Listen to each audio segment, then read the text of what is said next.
Welcome to யாவரும் கேளீர். நான் உங்க பத்ரி பேசுறேன். நேத்திக்கு ஒரு நிகழ்ச்சி பார்த்தேன். அதுல என்னன்னா ஒரு கேள்வி கேட்டாங்க. என்னன்னா, இந்த ஆண்டு 2026 உலகநாயகன் கமலஹாசன் திரைப்படம் வெளிவருமா அப்படின்னு ஒரு ரொம்ப முக்கியமான கேள்வி கேட்டாங்க.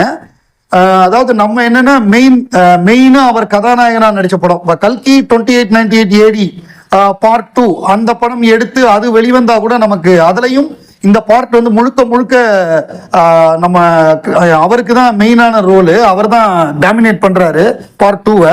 இருந்தாலும் நம்ம KH 237 இந்த ஆண்டு வரணுங்கிறதான் நமக்கு எதிர்பார்ப்பா இருக்கு. ஏன்னா போன வருஷம் தக் லைஃப் நமக்கு சரியா அமையல. அந்த படம் நமக்கு இந்தியன் 2 தக் லைஃப் இது எதுவுமே நமக்கு சரியா அமையல.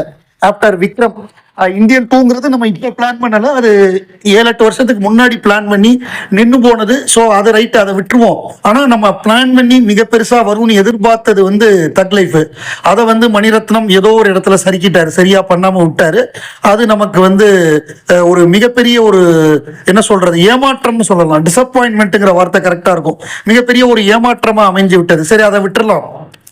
இந்த முறை குறி தப்பக்கூடாதுங்கிறதுக்காக ரொம்ப அழகான டீம் இதுல பிளான் பண்ணியிருக்காங்க. அதாவது மலையாளத்துல உள்ள திறமையான மியூசிக் டைரக்டர், அப்புறம் சிறந்த கதையாசிரியர், டைரக்டர்ஸா நம்ம அன்பறிவு, இவங்க எல்லாரையுமே அழகா பிளான் பண்ணி ஒரு பியூட்டிஃபுல்லான ஒரு டீமை செட் பண்ணியிருக்காங்க. ஸோ ஏன்னா தப்பு பண்ணிடக்கூடாது. நம்ம இதே மாதிரி தான் இவர் பண்ணார், நம்ம ஆமீர் கான் பண்ணார். அவர் வரிசையா ஒரு ரெண்டு மூணு ஃபிளாப் கொடுத்தப்ப என்ன பண்ணாருன்னா, தப்பு பண்ணக்கூடாதுங்கிறதுக்காக ஒரு சூப்பரா லேட்டஸ்டா ஒரு படத்தை எடுத்து ஹிட் பண்ணிட்டார். ஒரு ஸ்போர்ட்ஸ் படம், எல்லாம் ஆட்டிசம் பாதிக்கப்பட்ட அந்த ஸ்போர்ட்ஸ் டீமு, அதுக்கு இவர் கோச்சா இருந்து அந்த டீமை ஜெயிக்க வைக்கிறது. அது சேஃப் பெட்டு, தப்பு பண்ணாது. அதாவது ட்ரோல் மெட்டீரியலா மாறாது. அந்த படம் பெருசா ஓடலங்கிறது ரெண்டாவது. ட்ரோல் மெட்டீரியலா மாறக்கூடாது. கமலஹாசன்கிற மாபெரும் கலைஞன் தமிழ் சினிமாவே அடுத்த கட்டத்துக்கு கூட்டிட்டு போன ஒரு மாபெரும் கலைஞன் ட்ரோல் மெட்டீரியலா மாறக்கூடாது. அவரோட படங்கள் அது தக் லைஃப், இந்தியன் 2 மாதிரி. ஏன்னா அந்த இயக்குனர்கள் பண்ண தப்பு. அந்த இயக்குனர் இன்னொரு படம் எடுத்தாரு, அந்த படமும் அப்படிதான். சங்கருடைய இன்னொரு படமும் மகா மட்டமா தான் இருந்தது. அது இயக்குனரோட தப்பு, கமலோட தப்பு கிடையாது. அவங்க கரெக்டா பயன்படுத்தல ஒரு நல்ல வாய்ப்பை. அது கூட அவுடேட்டட்னு சொல்லலாம். ரொம்ப நாளைக்கு முன்னாடி எடுத்து ரிலீஸ் ஆனது. ஆனா தக் லைஃப்ங்கிறது கண்டெம்பரரி, இப்ப எடுத்த படம். அது சரியா போகாதுங்கிறத விட ஒரு ட்ரோல் மெட்டீரியலா மாறினதுக்கு காரணம் மணிரத்னம். ஸோ அவங்க ப்ரொடக்ஷன் தான் மெயின் காரணம். அவர் செலவு கம்மியா பண்ணி பணத்தை மிச்சப்படுத்தணும் அப்படிங்கிறதுலதான் குறியா இருப்பாரு. அவர் செலவு பண்ணவே பயப்படுவார். வெளிநாட்டுலாம் போய் ஷூட்டிங் வைக்கிறதுங்கிறது ரொம்ப ரேர். அது இந்த படத்துக்கு வெளிநாடு போயிருக்காங்க, அதெல்லாம் ரொம்ப ரேரு தான். ஸோ அதை விட்டுருவோம். ஸோ இப்போ இந்த வருஷம் வருமானா ஜனவரி மாதம், இந்த மாதம் ஷூட்டிங் ஆரம்பிக்கிறதுக்கு எல்லா ஏற்பாடுகளும் பண்ணிட்டாங்க. அதனால இந்த மாதம் ஷூட்டிங் ஆரம்பிச்சிடும். எலெக்ஷன் பிரச்சாரம்லாம் இருந்தா கூட அதுக்கு நடுவில் எடுத்து இந்த வருடம் தீபாவளிக்கு இந்த படம் வெளிவரதுக்கு வாய்ப்பு இருக்கு அப்படிங்கிற மாதிரியாக ஒரு தகவல் இருக்கு. இப்ப 2026 தீபாவளிக்கு நம்ம KH 237 எதிர்பார்க்கலாம், நிச்சயமாக எதிர்பார்க்கலாம். அது தள்ளி போகாது. இந்த வருஷம் ஒரு படம் கொடுக்கணும்னு ராஜ்கமல் உறுதியா இருக்காங்க. தலைவர் நம்மவர் உலகநாயகன் கமலஹாசன் அவர்களுடைய புத்தாண்டு வாழ்த்து ரொம்ப சூப்பரா இருந்தது. அதாவது ரெடியூஸ், ரீகெயின், ரிஜாய்ஸ் அப்படிங்கிற 3 விஷயங்களை அவர் சொல்லியிருந்தாரு. அதாவது நம்ம ரெடியூஸ் பண்ண வேண்டியது என்னன்னா ஸ்கிரீன் டைம். நம்ம எப்ப பார்த்தாலும் மொபைலை பார்த்துக்கிட்டு இருக்கிறது, அதிகமா வெப் சீரிஸ், சினிமா, இதை நம்ம OTTல நிறைய பாக்குறது, இது ரொம்ப நம்ம ஒரு நாளைக்கு ரொம்ப நேரம் பாக்குறோம், அதை குறைக்கணுங்கிறத சொல்லியிருக்காரு. இது ஏன்னா இப்ப ஜப்பான்லாம் டிஜிட்டல் ரெஸ்ட்னு சொல்லி வியாழக்கிழமை அவங்க மொபைலே தொட மாட்டாங்களா ஒரு நாளைக்கு. ஸோ அந்த மாதிரி, ஏன்னா நம்ம ஃபுல்லா இந்த மாதிரி எலக்ட்ரோ மேக்னெட்டிக் வேவ்ஸ் தான் அதுல இருக்கு. அதையே பார்த்துக்கிட்டு நம்ம மொபைலை யூஸ் பண்ணி ஃபுல்லா பார்க்கறது நமக்கு பிரெயினுக்குமே இது. அதை நம்ம ஒரு நாள் ரெஸ்ட் விடுறதுங்கிறது நல்லது. ரெஸ்ட் விடலைன்னா கூட கம்மி பண்றது, அதை ரெடியூஸ் பண்றது நல்லது. அதை தான் அவர் ரெடியூஸ் அப்படிங்கிற ஒரு விஷயத்த சொல்லியிருக்காரு. ரொம்ப அழகா சொல்லியிருக்காரு. நம்ம ஸ்கிரீன் டைத்தை குறைப்போம். அவர் சொன்னபடி ரீகெயின்ங்கிறது நம்ம ஹெல்த் மற்றும் நம்மளுடைய ஸ்லீப்பை சொல்லியிருக்காரு. நம்ம இப்போ உடம்பு சரியில்லைன்னா அதை ஆரோக்கியத்தை மீட்டெடுக்கணும். ஸ்லீப் அதாவது ரொம்ப ரொம்ப முக்கியம். மனுஷனுக்கு 8 hours ஸ்லீப். யாருமே இப்போ 8 hours ஸ்லீப் இருக்கா அப்படின்னு நமக்கு தெரியல. ஏன்னா ரொம்ப லேட்டா தூங்குறோம், டப்புன்னு எந்திரிச்சிடுறோம். அது இனிமே அதை வந்து மாற்றணும். அதை வந்து இது ரொம்ப முக்கியமான விஷயம். ஸ்லீப்பு மாதிரி 8 hours ஸ்லீப் மாதிரி ஒரு மிகப்பெரிய பூஸ்ட் எதுவுமே கிடையாது. அதுக்கப்புறம் பாடி நல்லா இதுவாக ரெஜுவினேட் ஆகி நம்ம அடுத்த நாள் ரொம்ப சுறுசுறுப்பாக வேலை பார்க்கறதுக்கு தூக்கம் ரொம்ப முக்கியம். அதை தான் அவர் சொல்றாரு, ரீகெயின் ஹெல்த் அண்ட் ஸ்லீப் அப்படிங்கிறாரு. அதுக்கப்புறம் ரிஜாய்ஸ் அப்படிங்கிறது என்னன்னா, ஒவ்வொரு தருணத்தையும் நல்ல தருணத்தையும் கொண்டாடாம விட்டுறக்கூடாது அப்படிங்கிறத சொல்றாரு. இந்த மூணுமே ரெடியூஸ், ரீகெயின், ரிஜாய்ஸ்ங்கிறத இந்த 2026 நம்ம பண்ணணும்னு உலகநாயகன் சொல்றாரு. ஸோ அவர் சொன்னதுக்கு ஏற்ற மாதிரி நம்ம ஸ்கிரீன் டயத்தை கம்மி பண்ணி, மொபைல் யூசேஜை கம்மி பண்ணி, நம்மளோட ஹெல்த், நல்ல தூக்கம், 8 மணி நேரம் நைட்டு சீக்கிரமா தூங்கணும். அதாவது ஈவினிங் ஃபுட்டை வந்து சீக்கிரம் எடுத்துக்கிட்டு தூங்க போறதுங்கிறது ரொம்ப நல்லதுங்கிறாங்க. ஸோ அதை நம்ம பண்ணணும். அப்புறம் என்ன முக்கியமான நல்ல நிகழ்வுகளை, நம்ம சந்தோஷமான தருணங்களை கொண்டாடணும். ஸோ இந்த மூன்றையும் வெகு சிறப்பாக தலைவர் சொல்லியிருக்காரு. டான்ஸ் மாஸ்டர் ஜான் பாபு அவருடைய பேட்டி பார்த்தேன். அவர் வந்து எனக்கு டான்ஸ் இன்ஸ்பிரேஷன்னாலே உலகநாயகன் கமல்ஹாசன் தான்.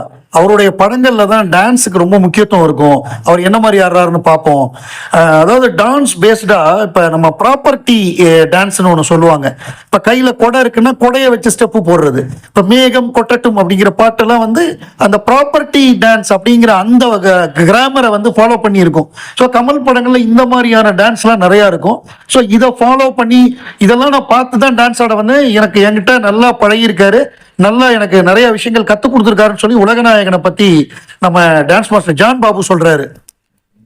சினிமால ஸ்டில் போட்டோகிராஃபர் இருப்பாங்க. கேமராமேன் டைரக்டர் அவங்களோட க்ளோஸா இருப்பாங்க. ஒரு காட்சி எந்த ஆங்கிள் எடுக்கிறாங்களோ அதே ஆங்கிள் ஷூட் பண்ணுவாங்க. நமக்கு போட்டோ எடுத்து இது பண்ணுவாங்க. ஸ்டில்ஸ் பத்திரிகைகளுக்குலாம் அதுல இருந்தா வரும். அதுல வந்து அண்ணாதுரைன்னு ரொம்ப சீனியர். அவரு டைரக்டர் பரதனோட ரொம்ப இருந்தவர். உலகநாயகன் கமல்ஹாசனோட உயர்ந்த உள்ளம், அந்த மாதிரி படங்கள், தேவர் மகன், இந்த மாதிரி நிறைய படங்களுக்கு அவர் வந்து வேலை பார்த்திருக்காரு. ஆவாரம்பூ, அந்த மாதிரி நிறைய. அவர் வந்து தேவர் மகன்ல கமல் சாரோட ஒர்க் பண்ணது மறக்கவே முடியாது. அதுல எடுத்த போட்டோ, அதுல வந்து சிவாஜி சாரோட இவர் எடுத்தது, கமல் சாரோட எடுத்தது. கமல் சார் வந்து கரெக்டா கேட்பாராம், என்ன மாதிரி இதுல எடுத்த, என்ன ஸ்பீடு வச்ச, எல்லாமே அவருக்கு தெரியும். அவர் வந்து அவ்வளவு கரெக்டா கேட்பாரு. அவரோட ஒர்க் பண்ண அந்த படம் வந்து எனக்கு மிக முக்கியமான படம்னு சொல்லி தேவர் மகனை பத்தி ரொம்ப ஸ்லாகிச்சு அவர் சொல்லியிருக்காரு. ஜனநாயகன் வெர்சஸ் பராசக்தி. ஸோ ஜனநாயகனுடைய ட்ரெய்லர் வந்து 3ஆம் தேதி வருது அப்படின்னு சொல்லியிருக்காங்க. ஜனவரி 3 நாளைக்கு வருது அப்படின்னு இருக்காங்க. படம் 9 ரிலீஸு. 2 ஆடியோ லான்ச்சும் ஞாயிற்றுக்கிழமை 4ஆம் தேதி இது பண்ண போறாங்க. ஜீ தமிழ்ல வந்து ஜனநாயகன், சன் டிவியில் வந்து பராசக்தி. ஸோ ரெண்டுமே ஒரே நேரத்தில் வருது அப்படின்னு சொல்றாங்க. ஜனநாயகன் ஆடியோ லான்ச் மலேசியாவில் நடந்ததுங்கிறது வந்து ஒரு மிகப்பெரிய ஸ்கேம். அது வந்து இந்த டிக்கெட்டை பெரிய விலைக்கு விற்கிறதுக்காக ஆடியோ லான்ச்னு சொல்லி விஜயுடைய பாடல்கள்ல இருந்து ஆர்கெஸ்ட்ரா மாதிரி போட்டு 6 மணி நேரம் 7 மணி நேரம் போட்டு ஒப்பேத்தி வச்சிருக்காங்க. அதுல முக்கியமான நிகழ்வுங்கிறது ரொம்ப ஷார்ட்டா தான் இருக்கும். அது வந்து அந்த டிக்கெட்டை கூட விலைக்கு விற்கிறதுக்காக நடத்தப்பட்ட ஒரு நிகழ்ச்சி தான். ஆடியோ லான்ச்சுங்கிறது ரொம்ப கம்மியான நேரம் தான் இருக்கும். அது 6 மணி நேரம் 7 மணி நேரம் போட்டா யாரும் அவ்வளவு நேரம் உட்காந்து பார்க்க மாட்டாங்க. பயங்கர போரா இருக்கும். இதை பொறுத்தவரை கிறிஸ்பா இருக்கும். பராசக்தி ஆடியோ லான்ச்சுங்கிறது ஒன்லி ஆடியோ லான்ச் தான். SK25ங்கிறதுனால அந்த அவருடைய இயக்குனர் சிவகார்த்திகேயன் அவரை இயக்குன முக்கியமான இயக்குனர்கள்லாம் வருவாங்க. கமல்ஹாசன், ரஜினிகாந்த் யாரும் போல. ஏன்னா அவங்க போனாங்கன்னா அவங்களுக்கு தான் முக்கியத்துவம் இருக்கும். சிவகார்த்திகேயனுக்கு அங்கே முக்கியத்துவம் இல்லாமல் போயிடும். அதனால அதை அந்த கதாநாயகன் விரும்ப மாட்டார். அவங்க கூப்பிடவும் இல்லை. ஸோ அதனால கமல் வராரு, ரஜினி வராருங்கிறது முழுக்க ஒரு தவறான தகவல் அப்படின்னு இப்ப கன்ஃபார்ம் பண்ணியிருக்காங்க. இதுக்கு முன்னாடி அவங்க மறுப்பு தெரிவிக்கல. இப்பதான் லேட்டஸ்டா தான் மறுப்பு தெரிவிச்சிருக்காங்க. இது சாய்ராம் இன்ஜினியரிங் காலேஜ்ல தான் நடக்குது அப்படின்னு சொல்லியிருக்காங்க. ஸோ அது நடக்குது. இப்ப ஒரு வினோத் ஒரு பேட்டியில இது வந்து ரீமேக் படமா, இது வந்து பகவந்த் கேசரியோட ரீமேக்கான்னு கேட்டா, இது வந்து ரீமேக்னு சொல்ல முடியும். எஸ்ன்னு சொல்ல மாட்டேன், நோன்னு சொல்ல மாட்டேன். அதுல இருந்து சில காட்சிகளை இன்ஸ்பயர் பண்ணேனான்னு சொல்ல மாட்டேன். நீங்க பார்த்தா தெரியுங்கிறாங்க. ஒருவேளை நாளைக்கு அந்த ட்ரெய்லர் வர்றப்ப தெரிஞ்சு போயிடும் இது கேசரியா அப்படின்னு. கேசரியா இருந்தால் இந்த படம் பெரிய ட்ரோல் மெட்டீரியலா மாறுறதுக்கு வாய்ப்பு இருக்கு. ஏன்னா பயங்கர பாலையாவோட படத்தை ரீமேக் பண்ணாங்கன்னா அதுல அவரோட சண்டை, அவர் பேசுற பஞ்ச் டயலாக் எல்லாம் பயங்கர காமெடியா இருக்கும். பார்ப்போம் என்ன பண்ணி வச்சிருக்காங்கன்னு.